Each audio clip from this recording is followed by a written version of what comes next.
Is there a volume control up here that I can just make sure it's not too loud? Or we can shut the door maybe, so that we don't bother students outside.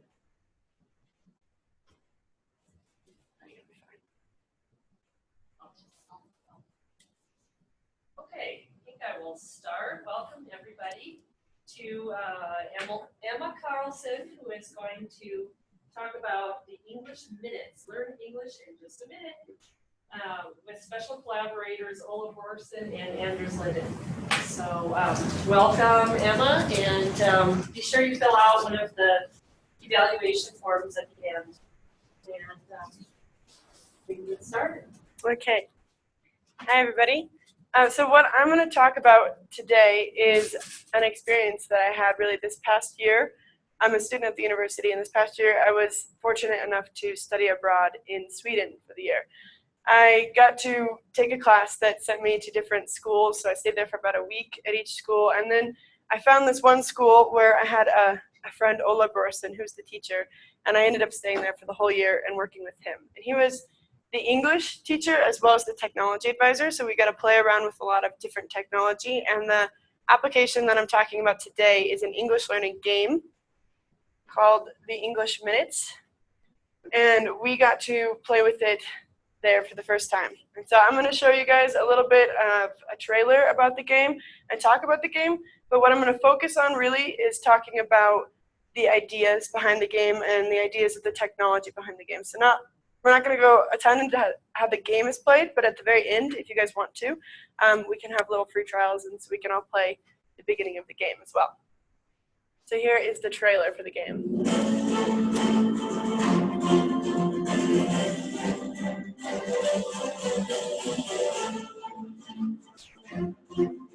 Please, it's done.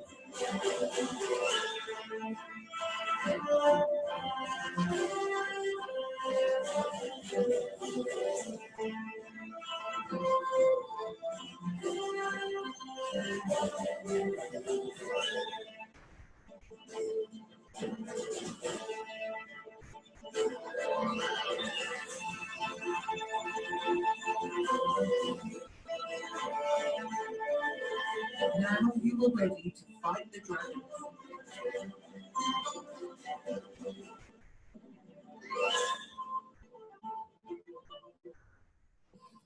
So that was a little exciting video about the Minnits. And what it is, originally it was created to be a game for special needs education in Sweden. It's created by a Swedish company, and they were focusing on using a game-based learning platform so that it could adjust to different levels that the students have, so that, you know, if some of them had needed to be a little easier, some of them can have it more difficult. Naturally, throughout the game, it gets progressively more difficult, but you can start at different levels. And the idea is that it's a third-person game, so you play Wheeze, and he's the main character, and he goes throughout and completes quests throughout Minutia, which is the little land that he lives in. You have to answer questions that people ask you, and then you have to respond to them and do quests. So it takes a lot of different learning styles. You have to listen is the main object of the game, but it also has text so that you can read. And they found out that the Minnits actually went along with a lot of the core curriculum that they required in Sweden and also other places. So they started using it a lot more in different schools, which is where we got to play with it. At my school, we used it 4th grade through 9th grade, and it's meant to be a game that is a complement to the actual curriculum. So it doesn't take over, it doesn't replace, it's just a fun game that engages students and helps them to keep playing when you have free time or different stuff. And the content that you really go through in the book is conversational content. It's meant to be natural English. It's British English, so at times it was really fun for me, too, because they use words like rubbish, which I wasn't too familiar with. But it's conversational English so that the students have a more realistic approach to the language, and they get to play with it and engage in it. So, but what I'm going to focus on today, too, more than just the game itself, but is the ideas sort of behind the game. So I'm looking at, this is an infographic on shift learning, and so different shifts that we're going through, a different paradigm sort of in education now, and which is what this whole conference is focusing on. So I'm going to go through each of these shifts individually and then talk about how they were played out in the game and how they associate and how I thought that they did really well. And so the first one is from physical to a digital shift. And so this is the idea that a lot of technology now is going from physical textbooks and such to more digital textbooks. And again, this game isn't supposed to take over, but it's a complement, and it's working on the consumption and the comprehension that students have and teachers with digital literacy. So it's a great thing to have in a technology toolbox, which is important for educators now because it's important to try and approach students from different ways. There's a lot of different ways that students learn, and we've done a lot of research on that recently. And so finding out ways to approach it with different modes of technology, such as playing a game, is really important. And it helps you engage your students in your education, your curriculum, and focus on their habits, the habits that they already have. So students all the time are playing on their iPad, or they're working on their phone, they're on their computer. And so if you encourage those habits that they already have in a very productive way and something that is a lot more educational based, it really helps as a teacher to kind of tap into what children are already doing. And then you can motivate them to keep learning and to play with it and to work on that. The next thing is from standards to habits. So this is also working on more of a habitual learning, so more of a lifestyle game learning. So when students have fun with learning, it's something that they can do at home, it's something that they can do at school, but it becomes more of a habit, and it becomes more of critical thinking rather than focusing on factual regurgitative knowledge and just responding to what they already know. So it's more of a engagement, and you get to work on the children and actually build their minds so that they're thinking about this, so that they're not just memorizing something, but especially in this game, you have to respond. So there's a lot of vocabulary, but there's not a lot of, this means this. It's you understand what this vocabulary means based on the context that you're learning it in, based on what you have to do, what you have to respond to. And you can also adjust the difficulty in this game. So it starts out, it's mainly a listening-based game, which means you can do it with no text, but it also has the text in there for the beginning. So it's meant for learners that have learned English about a year or so that they have some knowledge of it. And they start out with the full text mode so that you can see what the person says, and then you can also click on it so you can listen to what they say. And then when you respond to them, you have a couple different options, and you have the text there that you could see and read your responses, but you can also listen to them. To make it more difficult, you can go back through and it'll just be symbols instead of words, and then you just listen to each of the symbols, and then you have to choose the correct sentence based on what you're listening to specifically. You can also change the difficulty of the combat in the game.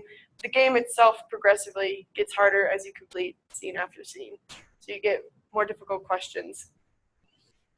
And at the end of each scene, you get this slot machine option, which you can go back to, and kids have the option to go back through each of the main sentences or main questions that they've encountered, or vocabulary that they encountered. And so I have a little video kind of showing what it is, but just to explain it, the top up there is the sentence that is one of the main sentences, and it ranges from like 15 to 30 sentences depending on the slot machine. And then they're picture based. So you listen to the sentence and then you look at the pictures and you hold it if it's the correct picture. So this one picks up something, you probably hold the center because it's an action. And then you change the little slot machine and it goes around and then you do the correct one. But I'll show you a video real quick so they kind of explain it better. You revise some of the material that has been introduced in the scene. You also develop your ability to focus on the most important information in a statement or a question. Your job is to pick out 3 different images that match the sentence. Do as follows. Click on the play button to read and listen to a sentence. Busby is not on the bridge. Repeat the sentence if you want to. Busby is not on the bridge. Then look at the images to see whether any of them match what you have just read and heard. If so, click the hold button to keep that image. Here, of course, none of the images match the sentence. Then click on the pull lever to make the images spin and find the correct ones.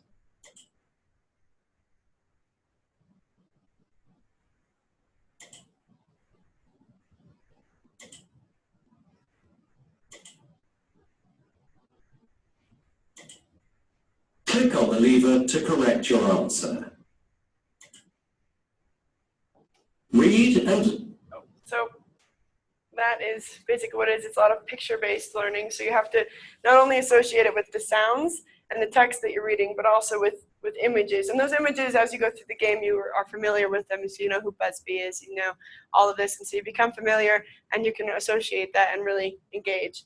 The next little shift is from compliance to play, which is a huge part of what this is about. It's just figuring out how to play with knowledge. And it's a thing that I think educators are focusing on a lot more. You know, with adults and with students, a lot of how we learn is play. It's by actually working with our hands and doing something and engaging our brains and working with the information. And so we get to make it fun. And it's exciting, and it's a good thing to work on for kids, is to make something fun that they want to keep going back to, but also for educators, you know, to work with this and to play the game and to just make learning something that people are passionate about and want to do. And so a huge part of that is just the story behind the game. You know, you get to know this is Wheeze, you look like a funky banana, and it's a lot of fun. He makes like lots of silly jokes, and you go through the game and you have your best friend Busby, and you get to meet his mom and just different people. So you get attached to the story, and it makes you want to keep coming back. And the idea is that you learn without really understanding that you're learning, because it's just something that you naturally do. Like we naturally learn our first language. And you also get to fight the dragons, which there isn't a lot of, you know, vocabulary or text-based anything with the fighting of the dragons, but it's a lot of a reward, because as you go through each scene, there'll be times when they'll say, Wheeze, we need to fight the dragons. And so you're going to go and you fight them with fire and ice, and it's just a lot of fun, and it gets more difficult as you go through, and you can set that level, and it's just a nice little break that keeps the kids a lot more engaged and involved. Another shift is from schools to communities, which is important to look at the communities that the kids are in and to understand that a lot of education happens outside the school. It's important to enforce and to encourage and to help out in school when you're doing this, and that's why this is a great tool that goes along with the curriculum, because in the curriculum you're teaching a lot of this vocabulary and everything, but as the kids play the game on the side, they play it outside in their house. You know, they can play it with their friends. They have iPads, a lot of them, especially in Sweden, everybody has an iPad pretty much. And so it builds a community, and they get to play it wherever they're at. And a lot of the students showed their siblings, or they had friends that were from other classes that did it as well. And each time when the children sign out, they get this little report card, achievement progress thing. So you can have different shields that you gain from fighting different dragons, or different functions. And after you get those stars, you know, if you meet people, these are some things that are naturally occurring in the game. It's a natural progression that you have to do these, but some of them are optional. If you talk to somebody that you didn't have to talk to, you may get more points by thanking them for something. And so after, you know, the kids get to build up this, and you can track their progress, but also the teachers get to see this for each of their individual kids. And it's just a great shared experience. You know, kids show it to their siblings, they want to play it, or to their friends. Or we actually had a class that were in contact with that was in the States that was also playing the game. You know, just we challenged them in different stuff. And so it's a shared experience that gives the kids a real world application. Another shift is from reaction to interaction. This is another thing talking about regurgitative learning and trying to avoid that, trying to get the kids interacted, you know, with game-based learning. And that's really what this is about, and the emotional connection to the story. And you really are engaged in this game by listening, which is why it's important to have other stuff with it, because it's a lot of just listening based, and it's important for the kids to talk. But this gets kids that maybe aren't, you know, confident enough to stand up and to talk in class to actually be able to be familiarized with the language and to understand, and to get a different accent than their teacher's accent, and, you know, get different vocabulary than they might be used to.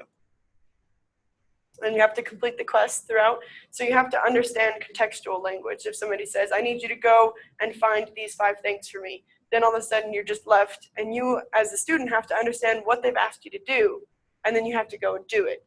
So, you know, if they ask you to pick up this certain red box, you have to understand that that's a red box, and then you'll see it somewhere in there, but it may not be in plain sight. So you have to understand and get the context of the education, as well as answering questions. You get these different choices that you have up here, and this is where you can listen to what they say, and then you can listen to each of those options, and then you choose the correct one. And if you choose the incorrect option, the person still responds to you.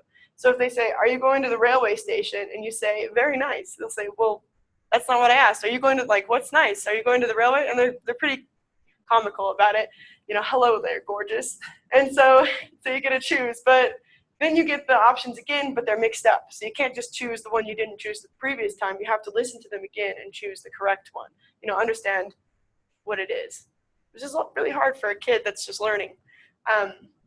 A big shift too is from isolation to connectivism, which talks about, you know, the idea of being connected and blended learning and getting this information so that it's available to all the kids, and then they are going through the game together so that they can talk with it. And it's something that you can really connect. It's a funny thing to think, you know, when all the kids have their headphones on and they're all just staring at their iPads and they look very isolated, that, you know, as soon as that time is up and they can leave class, you know, a lot of them will take their headphones off and go out and they'll just like, oh, did you do this? What scene are you at? You know, so it's kind of a funny thing where they seem really isolated. And in technology, we do feel really isolated because it's just us and a machine, but somehow it's at the same time very connected to people. And they can talk and connect with others. And this is one of the ways that we connected with that school is here. The Minnits has a separate page where they show you the high score. So that they have the school, the classes, the players, each of those individually, they have the high score. And the school I was at is actually Karolska Skolan i Växjö. And so that's the school that they were #1, but that was also because we had a very competitive class and a very competitive teacher. And they really liked playing it. And some of the kids just played like the whole game, you know, in a week. And we got to connect with other classes by saying, okay, hey, we have the high score. Like, do you guys think you can get better with us? And so the game was fun, and then more kids wanted to play, and then it involves people, you know. And the last one really is from privacy to transparency, and this looks at just the difference that we see in education now. It's not isolated, you know, in the schools, which it never has been, but educators are really beginning to focus on how it's not isolated in the school. And it's important to understand that, you know, knowledge and education happens outside of the school, and the school is really a place to enforce what's already happening and to build on that and to give guidance. And so this is a transparent learning experience where kids are learning all the time, and school is really something that gets to show them what's happening. So this is the Kingdom of Minnit, which is it's a map that you go through, and these are all the different places. And what I'm looking at here is sort of, you know, we live in the United States, most of us, English is our first language. And so how is an English learning game really effective in the United States? And there's a lot of different ways that it is effective. So that's sort of We's asking the question. And one of the main ones, of course, is English, is ESL. English as a second language is an important thing, you know, to get kids involved, and then it gets them connected to other kids that are learning English as well in other countries, which is a great thing that this game does, as well as different after-school programs. You know, for kids, just any sort of learning-based game is a good thing to play, even if it's your first language. You know, in Sweden, we challenged the kids to play it in Duluth, and they had a good time playing it too. I mean, it's something that is extra. It's not going to take over the whole core curriculum. It's something that is supposed to be a complement, you know, and so it's just still a free learning-based or a fun learning-based game, you know, that they can play during their free time. And as well as what it was originally intended for, which is special needs education. You know, working with dialogue, especially with special needs, to have that where you are constantly familiarizing yourself with language and with speaking with people, being more comfortable, more confident with normal social interactions and how everything goes. It's important in every situation, and it's important for every kid, whether they have special needs or not. So that was the game. We have quite a bit of time, or some time at least, and we actually have where you guys can play the game if you want. It's a web-based game, so you can play it on any of these computers, and there's just like a free trial area where you go in the beginning. So if you guys want to, either I can play the game, or you guys can all play the game, or I can also answer questions. But Yes. So is this available for other languages? So they are starting to do that in Spanish, I think a lot too, because they realize that there's a huge need for that, as well as they're starting to make different games for math and for science. So the company that does it is called You Learn Games, and yeah, and you can look them up. And if you just go to the Minnits.com as well, they have their information on the top side, and they really are starting to do a lot more that they want to do with science and with math and different sort of in space, in outer space games, where you have to do different stuff with science, but they also are looking at doing Spanish. But right now it's just an English speaking game. It's only a couple of years old, I think, and they're just really starting to do it, but the platform is really good, I think. So is this platform accessible to a lot of other countries trying to learn English? Mm-hmm. I know that they've had some students in Japan and like a lot of different Asian we would see, and you see some of them in the high score, different, there'll be different languages. Like a lot of the high score that we had here was all in Swedish, and that's really where it mainly is, because he ended up, Anders is one of the guys that mainly created the game, and they ended up giving it to all the schools for free to try it out. So that's where there's a huge, Swedish population that's using it, because they really wanted to get it started. But there is like a lot of, I've found it in Asian countries, and there was a lot of student teachers like myself, and he really wanted us to get it kind of to the other countries. So I know that there were girls in Germany that were going back and that were presenting it to their classes, and so I think Germany and Sweden are also really closely related. There's a lot of crossover there. People go, and so, but it surprised me when I saw Japanese and stuff. So. And how expensive is it then? I am not quite I'm sure. sure I could find it on their website. And I know, that you can contact them, and Anders is, I think, the person that you contact when you contact about it, because it's a pretty small company, and he's really more excited about getting it out and getting it going. And I can also talk to him, because he would come to the school and present to the kids and talk to them, and so he's really excited about getting it to be something big. And so it'd be worth, emailing him personally and asking, hey, I want to do this. Is there a way I can try it out for this time or something? Because I'm not exactly sure. Okay. Yeah. So, did you have a question?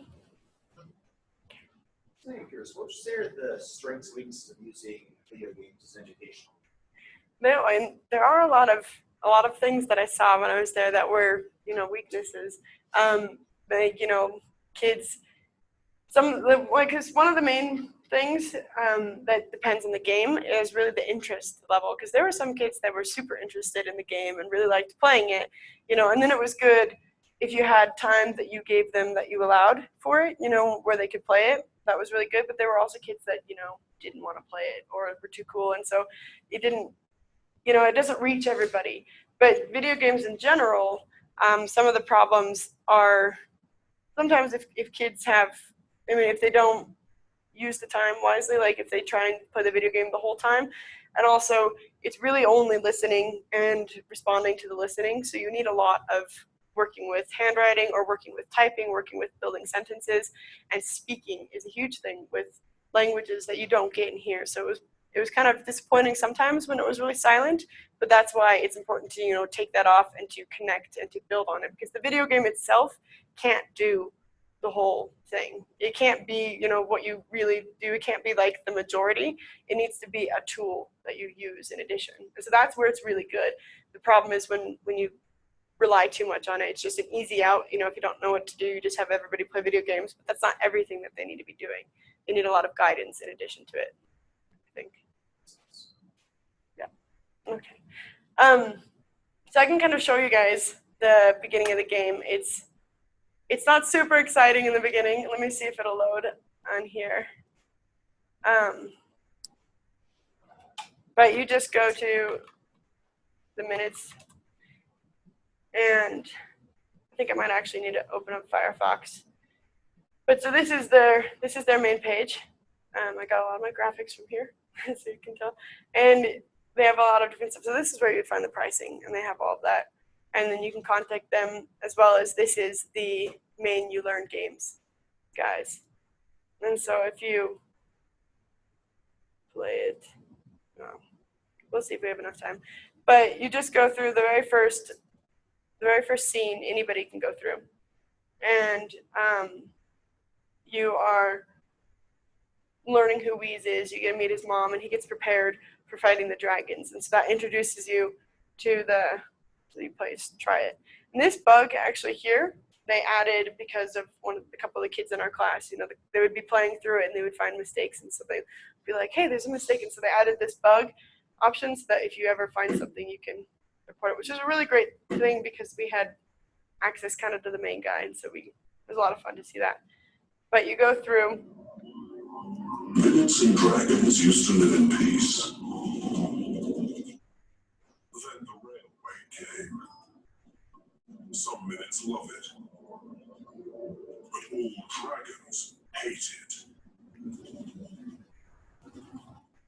What the Minnits need now is a hero who can get things back to normal. That hero is Wheeze. Help him do the job. But there isn't any text then in their native language. So if you're not an English speaker, you're not catching that, correct?